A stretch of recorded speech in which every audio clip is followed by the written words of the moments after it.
Hai semuanya, kembali lagi di channel Mr. X.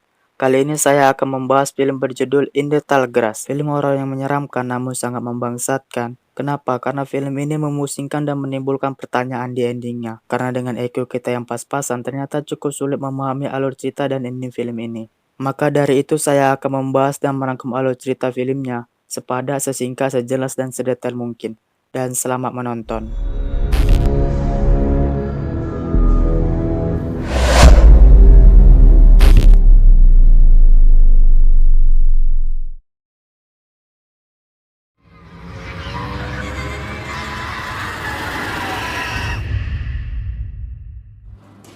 It's alright.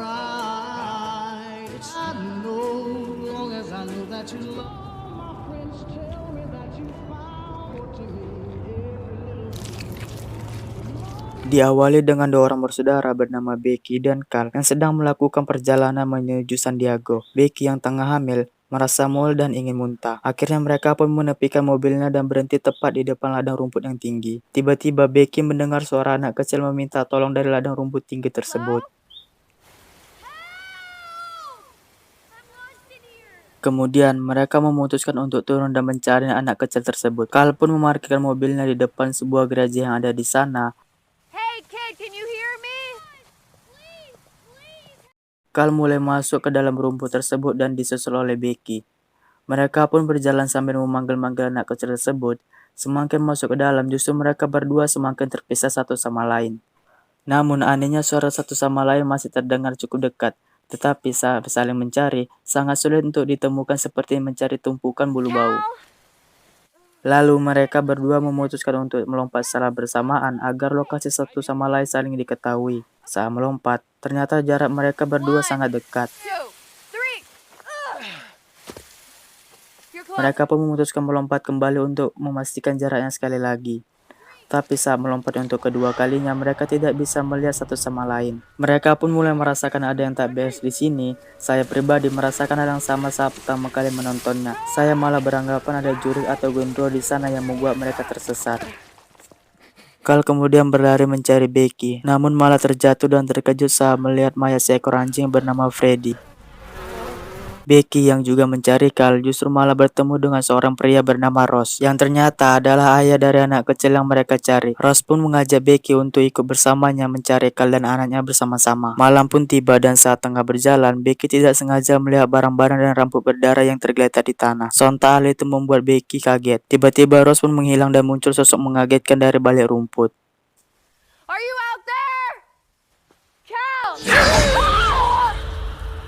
Di saat yang bersamaan, Carl justru menemukan anak kecil tersebut. Anak itu bernama Tobin. Dia bercerita bahwa awalnya mereka tersesat adalah karena ada seseorang yang meminta tolong di ladang rumput ini, yang akhirnya membuat Tobin dan keluarganya terpisah dan tersesat sampai saat ini. Tobin pun mengajak Carl untuk melihat sebuah batu besar yang dia temukan. Menurutnya, jika kita menyentuh batu tersebut, maka rumput tinggi yang ada di sana akan memberitahu kita segalanya saat kita menyentuh batunya. Tapi saat Carl menyentuh batunya, tiba-tiba Becky berteriak dan Carl pun langsung berlari mencarinya.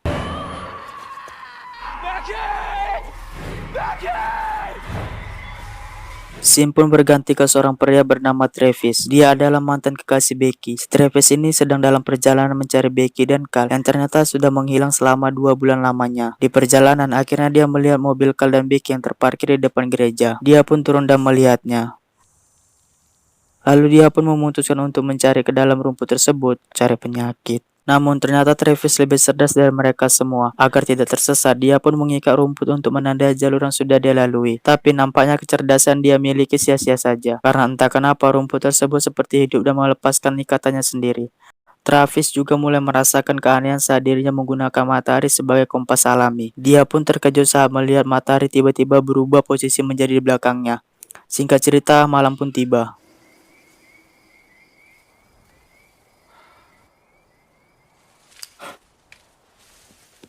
Tak diduga Travis bertemu dengan Tobin.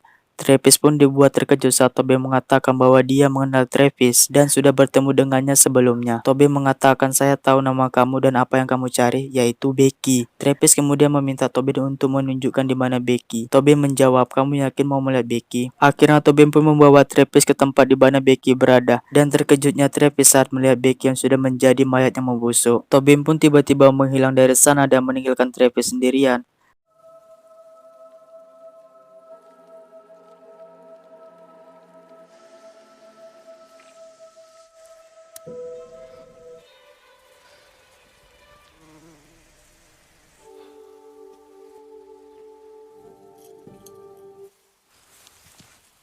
Hey!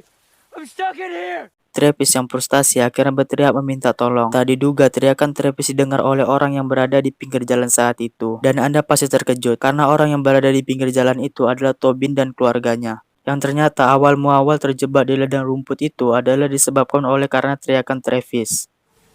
Over there, Mommy. Do you hear Freddy? Stay close. He went after Freddy. Toby! Are you Toby's dad? I'm afraid, Daddy. Singkat cerita, datanglah sebuah mobil yang ternyata itu adalah Carl dan Becky. Agar kalian tidak semakin bingung, inilah penjelasannya.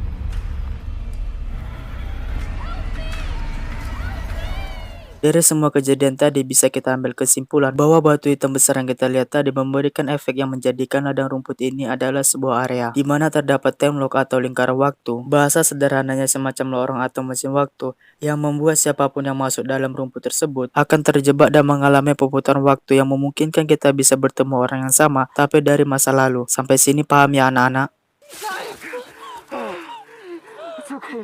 Sehingga Carl Becky yang kita lihat saat ini adalah Carl Becky yang sama, tapi dari waktu yang berbeda.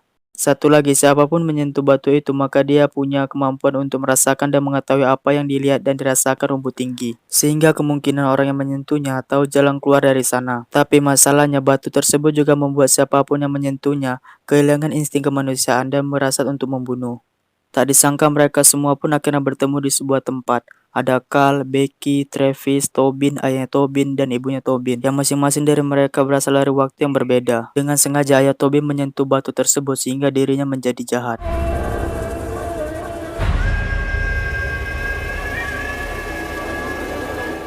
Right. Drop it! It's just flesh.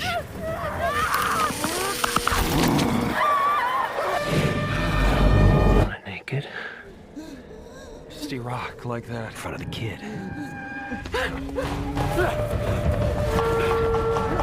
impressive. I know. Dari situ dia mulai membunuh semuanya dan hanya menyisakan Travis dan Tobin yang alhamdulillah mempunyai kesempatan untuk lari. Namun ternyata tidak semudah itu Perkuso, karena ayahnya Tobin berhasil menyergap Travis. Tapi dengan kaki bunsin yang dia miliki, akhirnya ayah Tobin berhasil dikalahkan. Travis yang frustasi karena Becky dan calon bayinya yang sudah meninggal, akhirnya nekat menyentuh batu tersebut. You'll never leave.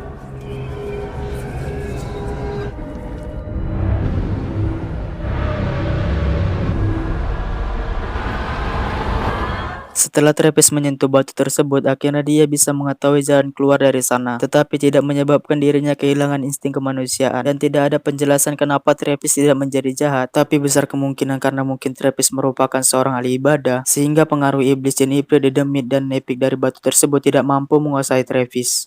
Dan rencana Travis adalah dengan mengeluarkan Tobin dari sana dan mengorbankan dirinya sendiri dengan tetap berada di sana agar lingkaran waktu berhenti. Travis pun memberikan sebuah kalung miliknya kepada Tobin sebagai pesan.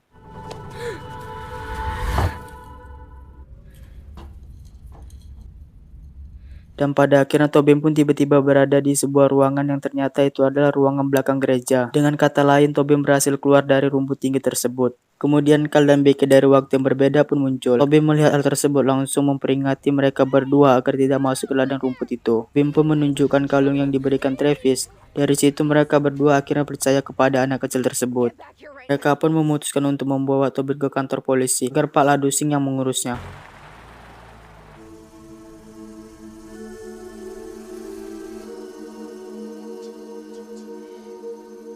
Di akhir film, Travis terlihat lemas dan kemudian terjengkang dan sepertinya sudah almarhum. Rumput di sekelilingnya pun bergerak menunduk dan menutupi Travis. Dan tamat.